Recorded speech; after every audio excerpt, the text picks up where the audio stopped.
appointments. The BBC's chairman resigned on Friday after an independent report into his links to a loan obtained for former Prime Minister Boris Johnson. A fresh embarrassment for Britain's public broadcaster, which is required to be neutral. Did breach the governance code for public appointments. Did Mr. Sharp help you with your loan? Richard Sharp helped secure a $1 million loan for Johnson, but didn't declare the potential conflict of interest when he stood for the job. Did you offer anything to Mr. Sharp? His exit comes at a time of heightened political scrutiny of the BBC. A spat with top presenter Gary Lineker over impartiality dominated British headlines last month. Lineker, a former England soccer captain, was temporarily suspended to uproar from his colleagues. He'd criticised the government's immigration policy.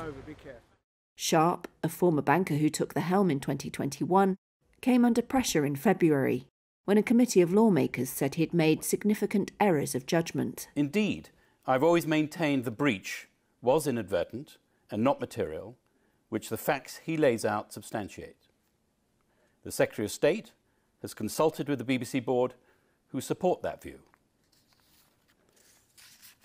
Nevertheless, I have decided that it is right to prioritise the interest of the BBC.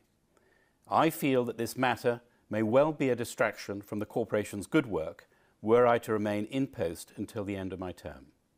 Sharp says he was not involved in making the loan and did no more than seek to introduce Canadian businessman Sam Blythe to a government official in late 2020.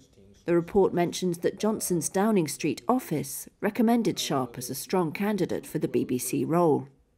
The opposition Labour Party's culture spokesperson Lucy Powell said the breach caused untold damage to the reputation of the BBC and undermined its independence.